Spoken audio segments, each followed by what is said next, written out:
우리가 마지막을 어떻게 정리하느냐는 사실은 시작하는 것만큼 매우 중요하다고 할 수 있는데요. 사실은 이제 순서상으로 따라가다 보면은 사실은 오늘이 룻기의 마지막 날짜는 아니었습니다. 우리가 중간에 선교사님이 한번 말씀을 이렇게 전하시는 때가 있었는데, 그래서 원래는 지난주에 룻기가 마치는 어떤 일정이었는데 이제 하다 보니까 이 말씀으로 올해를 마무리하게 하시는 것 같아요.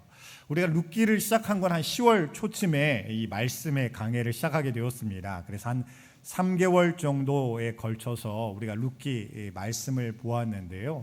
우리가 그 말씀들 한번 반추해 보면 그렇죠.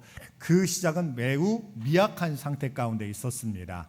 내가 좀 더 잘 살아보겠다고, 그래도 좀 더 좋은 선택을 내려보겠다고 베들레헴을 떠나서, 기근 가운데 있었던 베들레헴을 떠나서 이제는 저 모압 땅으로 가서 거기에서 새 출발을 하려고 했던 이 나오미의 가정이었지만, 거기에서 남편을 잃어버리고 두 아들까지 차례차례 잃어버리게 되는 굉장한 아픔과 괴로움을 겪는 그런 시간을 보내게 되었습니다. 그 기간만 하더라도 한 10여 년 정도의 그런 시간이에요. 그 괴로움의 시간을 그렇게 보내고 나서 이제는 소식을 들어보니까 저 베들레헴이 예전과 같지 아니하고 하나님께서 자기 백성을 돌보시더라라는 그런 복음의 소식을 나오미가 듣게 되었습니다. 그래서 그 소식을 듣고 이제는 베들레헴으로 이제 돌아오게 되는 그 이야기가 룻기 1장의 말씀이었죠. 그래서 룻기 1장의 나오미는 텅 빈 손이라고 할 수가 있습니다. 내 손에 무언가 들려있다라고 자랑할 것이 하나도 남지 아니하고, 내 힘과 능력으로는 이 모든 사태와 문제를 어떻게 해결해야 할지 모르기 때문에 이제는 그냥 하나님의 약속 가운데 돌아가자, 하나님의 말씀 가운데 돌아가자라는 그런 결단을 나오미가 내릴 수밖에 없었습니다. 그런데 그런 마음 중에 특별히 이런 고백이 있었죠. 나오미가 돌아오게 되었지만 이제는 나를 나오미라 부르지 마라, 나를 기쁨이라고 부르지 말고 괴로움, 쓴물과 같은 마라라고 부르라라고 하는 그런 이야기를 하였습니다. 근데 그런 이야기 가운데 사실은 두 가지 마음이 있는 거예요. 하나는요, 하나님께서 이 모든 것들을 섭리 가운데 인도하시리라라는 그런 믿음이 나오미 가운데 있었습니다. 그러니까 내가 이렇게도 해보려고 하고 저렇게도 해보려 했지만 이것만으로 되는 게 아니라 하나님의 은혜와 섭리 가운데 이 모든 세상 만사가 이루어질 수밖에 없다라는 그런 믿음이 이 고백 가운데 있었어요.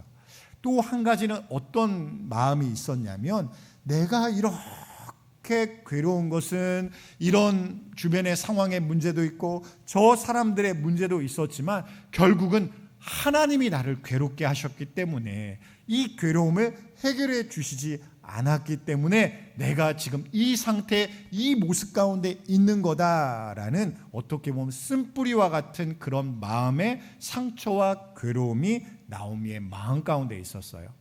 그런 것이 오늘 룻기의 출발점이었습니다. 그런데 그 모든 과정 가운데 하나님께서 예정하신 그런 말씀을 허락하여 주시고 하나님의 은혜의 손길들을 경험케 하시면서 오늘 본문의 내용에 도달하게 하셨는데요. 오늘 우리가 읽을 룻기의 마지막은 가장 좋은 하나님이 주신 그런 결말이라고 할 수가 있습니다. 그래서 올해 2025년을 마무리하면서 우리 마음 가운데 그런 감사로 채울 수 있는 그런 시간이 될 수 있길 원합니다. 하나님께서 나에게 보여주신 것을 내가 눈으로 보는 것만으로 생각하고 마치는 게 아니라, 그렇게 되면 어떤 거는 더하기처럼 보이고 어떤 게처럼 빼기처럼 보여서 무언가 더해지는 것 같고 빼지는 것 같은 그런 인생처럼 내 삶이 보일 수도 있겠지만, 그러나 믿음의 눈으로 보면 어때요? 하나님께서 나를 위하여 더하신 것만 보이게 되는 거예요. 하나님께서 나에게 허락하신 그 더함의 은혜만 우리 가운데 남게 하시는 것입니다. 오늘도 새로운 한 해를 열게 하시는 하나님의 은혜를 소망하며 믿음으로 결단할 수 있는 우리 모두가 될 수 있기를 주님의 이름으로 축원드립니다. 오늘 우리가 볼 수 있는 하나님이 주시는 그 좋은 결말의 첫 번째는 무엇이 있을까를 11절과 12절 말씀에서 볼 수 있는데요. 우리가 11절, 12절 말씀 우리 함께 읽도록 하겠습니다. 성문에 있는 모든 백성과 장로들이 이르되 우리가 증인이 되나니 여호와께서 내 집에 들어가는 여인으로 이스라엘의 집을 세운 라헬과 레아 두 사람과 같게 하시고 내가 에브랄에서 유력하고 베들레헴에서 유명하게 하시기를 원하며 여호와께서 이 젊은 여자로 말미암아 내게 상속자를 주사 내 집이 다말이 유다에게 낳아준 베레스의 집과 같게 하시기를 원하노라 하니라. 여기를 보면요, 누가 축복하고 있냐면 그 주변에 있는 여러 사람들이 룻과 보아스를 축복하고 있습니다. 근데 우리도 마찬가지예요. 이 룻이 홀로 내가 축복받았다 해서 그치는 게 아니라는 것입니다. 이 축복에 누가 동참하게 하시냐면 그 신앙의 공동체의 일원들이 함께 동참하게 하시는 거예요. 우리도 마찬가지입니다. 우리를 신앙의 공동체, 주님의 몸된 교회에 속하게 하는 것은 그저 나 홀로 신앙생활을 잘하면 하나님의 은혜와 복 가운데 충만케 내가 문제없이 힘든 것 없이 평탄하고 형통하게 신앙생활할 수 있게 하시는 것이 하나님의 뜻이 아니라 주님의 몸된 교회 안에서 내 깎여나갈 부분이 깎여지게 하시고 다듬어져야 할 것이 다듬어지게 하시고 또한 우리가 치유되고 회복되어야 할 부분들을 치유하시고 회복하시는 하나님의 은혜를 어디에서 경험케 하시냐면 교회, 주님의 몸된 교회에서 경험케 하신다는 것입니다. 근데 우리 가운데는요, 그런 마음의 기대와 소망이 없을 수가 있는 거예요. 교회는 이렇게 복된 곳이야, 은혜로운 곳이야, 나에게 치유와 회복이 일어나는 곳이야 라는 기대와 소망이 교회를 향하여 내 믿음 가운데 있어야 하는데 오히려 반대로 교회에 몸을 담아서 내가 상처받고 힘들고 괴롭고 어렵고 막 이런 마음들이 내 마음에 덕지덕지 붙어있게 된다고 한다면요, 우리가 교회를 향한 하나님의 뜻을 올바르게 따라갈 수가 없고 그것에 하나님 앞에 믿음으로 순종하는 그런 교회가 우리가 될 수가 없을 것입니다. 신앙의 공동체는 여러 모습들이 있어야 되겠지만 그 중에 한 가지가 무엇이 있어야 되면 이 공동체는 안전한 공동체야 라는 마음이 우리 가운데 있어야 한다는 거예요. 이 안전이라는 것은 무엇일까요? 내가 세상 가운데 나아갈 때 나쁜 일 생기지 않는 것, 이런 것이 안전한 공동체가 아니에요. 안전한 공동체라는 것은 무엇이냐면 내가 하나님 안에서 이 신앙의 공동체 안에서 내가 신앙의 민낯을 가리지 아니하고 숨기지 아니하고 하나님 앞에 또한 교회 앞에 성도 앞에 이것을 내어놓고 나누고 함께 기도할 때 이것이 상처와 아픔과 공격으로 돌아오는 게 아니라 이것이 판단으로 돌아오는 게 아니라 이것이 하나님의 은혜 가운데 어우러지고 받아들여지고 품어질 수 있는 그런 신뢰할 수 있는 공동체의 모습이 우리 교회 가운데 있다라고 점점 생각되어질 때 이 공동체가 안전한 공동체가 될 수 있을 것입니다. 오늘 본문의 말씀 가운데도 마찬가지예요. 이 공동체가 특별히 룻의 잘됨, 보아스의 잘됨을 시기하거나 질투하거나 괴로워하는 것이 아니라 오히려 순전한 마음과 마음을 가지고 그들을 축복하고 격려했던 그런 말을 하고 있는 것을 우리가 볼 수가 있습니다. 더 중요한 것은요, 그 축복 가운데 담겨져 있는 내용이에요. 특별히 이 여인은 모압 여인입니다. 룻은 이방 여인이에요. 이방 여인 중에서도 율법상으로 보면 이 모압 족속은 어떻게 해도 아무리 시간이 흘러도 이 사람들은 신앙의 공동체, 이스라엘 공동체 절대로 들어올 수 없어 라고 하실 만큼 그렇게 분류된 민족이 모압 족속입니다. 그런데 이 룻이 그런 출신의 사람이에요. 저 사람은 절대로 예수 믿지 않을 거야. 저 사람은 절대로 교회 다니지 않을 거야. 저 사람은 믿음이라는 게 생길 수가 없어 라고 말할 그런 배경과 상황 가운데 있는 사람이 바로 모압 족속이에요. 근데 룻이 바로 그런 여인입니다. 그런데 하나님께서 어때요? 그들을 축복하실 때 어떤 이름을 가지고 축복하냐면 12지파의 어머니이자 야곱의 아내였던 라헬과 레아의 이름을 가지고 그들을 축복하고 있다는 거예요. 이 유대인들에게 라헬과 레아는요, 민족의 어머니와 같습니다. 우리가 12지파가 될 때는 이 라헬과 레아의 아들들을 통해서 12지파가 되었다라는 그런 출발점이 있기 때문에 그냥 일반적인 여인들이 아닌 거예요. 우리가 진짜로 민족의 신앙의 정체성과 뿌리를 찾아갈 때 만날 수 있는 여인이 바로 라헬과 레아입니다. 그런데 이 모압 여인 룻을 축복하면서 어떻게 축복하냐면 너를 이 이스라엘 집 가운데 라헬과 레아 같은 그런 집과 여인이 되게 하실 줄을 믿는다라고 그녀를 축복하고 있다는 거예요. 이것은 일반적으로는 할 수 없는 축복이에요. 그냥 말로만 할 수 있는 축복도 아닙니다. 그런데 이렇게 축복하는 말을 할 수 있는 그런 신앙의 공동체의 모습을 사실 이 본문 가운데 보여주고 있다는 거예요. 또 한 가지는 다른 사람이 등장하고 있습니다. 바로 다말이라는 여인이에요. 이 다말은 누구입니까? 야곱의 12아들 중에 하나였던 유다의 며느리가 바로 다말이에요. 그러나 이 다말이 하나님 안에서 그 계보 안에서 상속자를 낳아야 되는데 어떻게 돼요? 이 여인도 남편이 죽어 없어지게 돼요. 근데 율법 가운데 이 계보를 이어갈 수 있는 그런 법을 만들어 주셨는데 계속해서 그렇게 하다 보니까 유다의 아들들이 결혼해도 아들을 생산하기보다는 오히려 계속해서 그 아들들이 죽임을 당하게 되는 그런 일들이 일어나게 되었습니다. 그러다 보니까 계속해서 다말이 이 계보 가운데 들어오지 못하도록 하는 방치된 그런 모습을 유다가 보이게 되었는데 결국은 어떻게 돼요? 이 며느리 다말과 시아버지가 어떻게 보면 부끄러운 그런 모습 가운데 상속자를 낳게 되는 그런 계보를 이어가게 되잖아요. 그러니까 사람의 눈으로 볼 땐 굉장히 부끄러운 모습과 방법을 가지고 그 일들이 벌어지게 되었지만 하나님께서는 그 자녀를 복의 자손으로 믿음의 계보로 세우시고 하나님의 약속이 끊어지지 아니하고 이 길을 통해서 이어지게 하셨다라는 것을 보여줬던 여인이 바로 다말이라는 여인이에요. 이 축복도 마찬가지입니다. 좋은 것만 가지고 축복하는 게 아니라는 거예요. 부끄러운 모습을 가지고서도 우리가 이런 아픔이 있었지만 이런 연약함이 있었지만 그러나 하나님께서는 이 가운데도 우리를 복되게 하셨다라는 믿음을 가지고 이 룻을 축복하고 있는 것입니다. 우리도 마찬가지예요. 내가 잘 살아야 하나님께 영광 돌릴 수 있는 게 아니에요. 내가 부끄럽고 내가 잘되고 부끄럽지 않고 잘되고 성공하는 삶을 살아야만 하나님께 영광을 돌릴 수 있는 것이 아니라는 것입니다.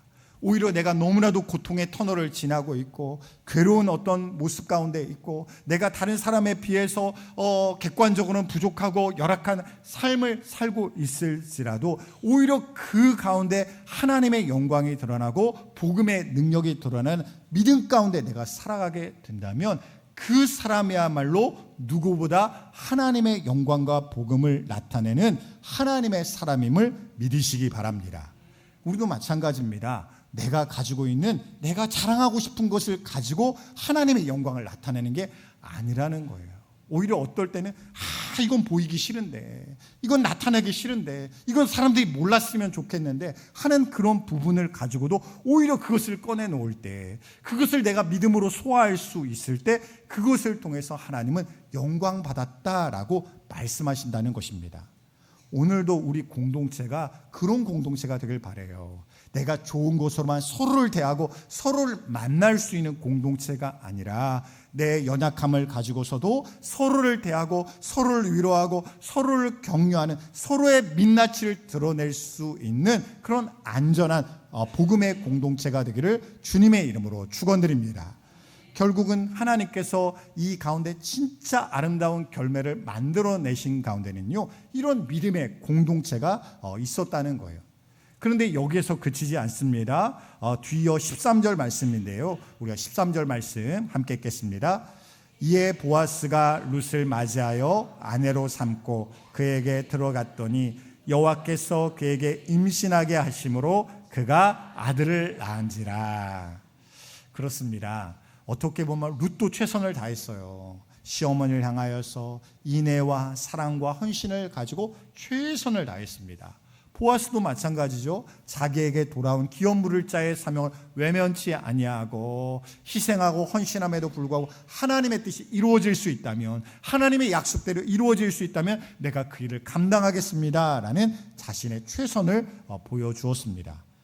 여기서 등장하지 않지만 나오미도 믿음의 자리를 지켰고, 또한 자신의 신앙의 어떤 깨달음과 조언을 가지고 룻과 보아스가 올바른 길을 갈 수 있도록 하는 결정적인 역할을 나오미가 또한 감당하였어요. 근데 거기에서만으로는 충분치가 않다는 거예요.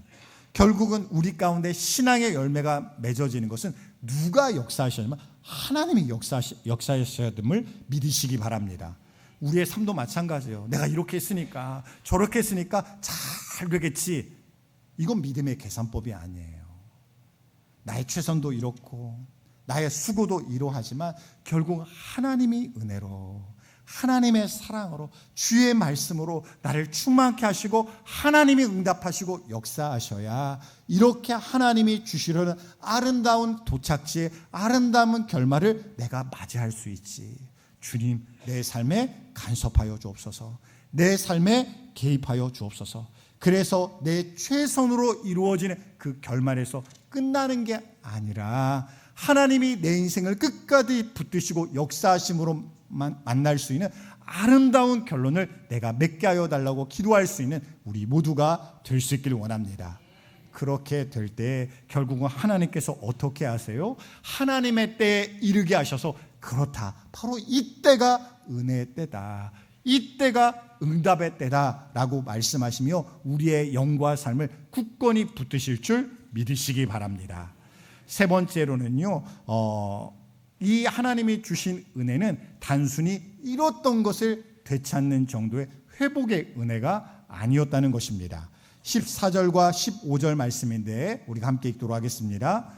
여인들이 나오미에게 이르되 찬송할지로다. 여호와께서 오늘 내게 기업 물을 자가 없게 하지 아니하셨도다. 이 아이의 이름이 이스라엘 중에 유명하게 되기를 원하노라. 이는 내 생명의 회복자이며 내 노년의 봉양자라. 곧 너를 사랑하며 7 아들보다 귀한 내 며느리가 낳은 자로다 하니라. 아멘. 그렇습니다. 이 여인들이 막 찬양하고 축복할 때 어떤 내용이 있냐면 7 아들보다 귀하다라는 말이 포함이 되어 있어요. 나오미가 지났던 한번 삶을 생각해 보세요. 남편을 잃었습니다. 2 아들을 잃었어요. 정말로 이제는 모든 것이 나에게 남아있는 게 없다, 회복될 가능성과 능력이 없다, 내 힘으로 어떻게 할 바가 없다라고 하는 그런 상태까지 떨어지게 되었습니다. 그런데 하나님께서는요, 단순히 2 아들을 회복시켜 주시는 그런 은혜만 베푸시는 하나님이 아니라 여기서 7 아들이라고 말씀하시는데 성경에서 7은 뭐예요? 완전수입니다. 즉 하나님이 완전하다 말씀하실 때 표현하는 수가 바로 7이라는 숫자예요. 그런데 이 룻에게 하나님께서 나오미에게 주시는 그 회복의 은혜는 7 아들보다 어때요? 더한 은혜를 하나님께서 허락하여 주신다는 것입니다. 저는 2025년을 마무리하고 2026년을 소망하면서 우리가 이런 기대를 가졌으면 좋겠어요. 하나님, 나에게 덧셈의 은혜에서 머물지 않게 하시고 곱셈의 은혜가 임하게 하여 주옵소서. 내가 그냥 잃었던 것을 회복하는 정도의 은혜가 아니라 내가 상상할 수 없고 기대할 수 없었던 그런 하나님의 계획과 섭리 가운데 이루어지는 영원한 소망 가운데 다다를 수 있는 곱셈의 은혜를 주시도록 간구하는 우리 모두가 될 수 있기를 원합니다. 하나님은요, 그런 은혜의 하나님이라는 거예요. 결국은 나오미는요, 이 모든 것 가운데 회복을 누릴 수 있게 되었습니다. 하나님의 충만과 은혜를 누릴 수 있게 되었어요. 그러면 그런 은혜를 받았던 나오미의 모습이 어땠을까? 그게 16절과 17절 말씀입니다. 16절, 17절 말씀 함께 읽겠습니다. 나오미가 아기를 받아 품에 품고 그의 양육자가 되니 그의 이웃 여인들이 그에게 이름을 지어주되 나오미에게 아들이 태어났다 하여 그의 이름을 오벳이라 하였는데 그는 다윗의 아버지인 이새의 아버지였더라. 여기서 보면요, 룻기의 1장의 나오미와 좀 다른 모습을 보이고 있습니다. 1장의 나오미는요, 누가 묻지 않아도 막 말을 쏟아내는 사람이었어요. 근데 이 쏟아내는 말이 무엇입니까? 감사와 축복과 은혜의 고백은 아닙니다. 그런 게 아니에요. 그런 게 아니라 내 안에 해결되지 않는 괴로움과 불신앙의 여러 어떻게 보면은 쌓여 있는 것들을 가지고 내가 이것을 견딜 수가 없으니까 사람들이 나를 건드리기만 해도 막 쏟아져 나오는 거예요. 나는 나오미가 아니야. 나는 마라야. 나는 괴로워, 힘들어. 이 모든 것들은 하나님 탓이야. 하나님이 나를 이렇게 만드신 거야. 막 이것들이 멈출 수가 없는 거예요. 왜냐하면 여기에 그렇게 나올 수밖에 없는 괴로움과 해결되지 않는 그런 아픔과 슬픔과 불신앙이 쌓이고 얽히고 얽혀서 누군가가 건드리기만 막 쏟아져 나오는 그런 것들이 막 내 안에 채워져 있었기 때문입니다. 근데 지금의 나오미는 그렇지가 않은 거예요.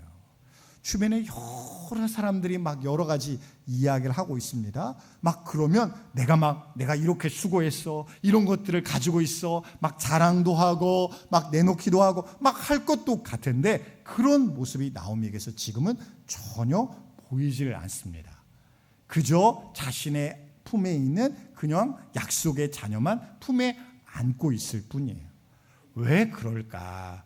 물론 우리가 하나님께 받은 여러 은혜를 고백하고 찬양하는 것은요, 우리에게 나타날 좋은 신앙의 모습이에요. 그런데 우리를 한번 생각해 보세요. 우리가 정말로 말이 막 쏟아져 나오는 건 막 감사의 제목, 기쁨의 제목, 여기에서 말이 많아지는 게 아니에요. 우리가 한 가지를 열어도 막 10가지를 말할 수 있는 그런 내용들은요, 보통은 하나님이 기뻐하시는 내용보다는 하나님이 기뻐하시지 않는 내용들입니다.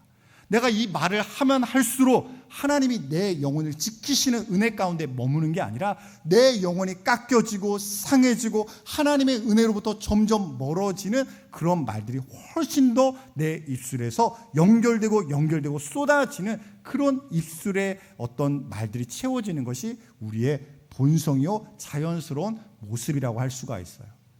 그래서 오늘 나오미의 모습을 보면요, 하나님 앞에 입술을 벌려 말하지 않는 것은 왜 그럴 수가 있냐면 처음에는 이 마음 가운데 채워지는 게 없는 거예요. 하나님의 은혜와 말씀과 진리와 생명으로 채워지지 못하니까 다른 것이 막 쏟아져 나오는 것입니다.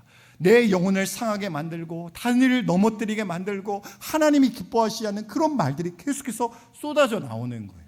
그런데 하나님의 은혜가 충만하니 그 생명과 능력이 충만한 그 말씀으로 채워지니 이제는 말이 먼저 나오는 게 아니라 내 영혼이 하나님을 바라고 기뻐하는 마음이 먼저 그 마음을 붙들고 주장하게 되는 것입니다.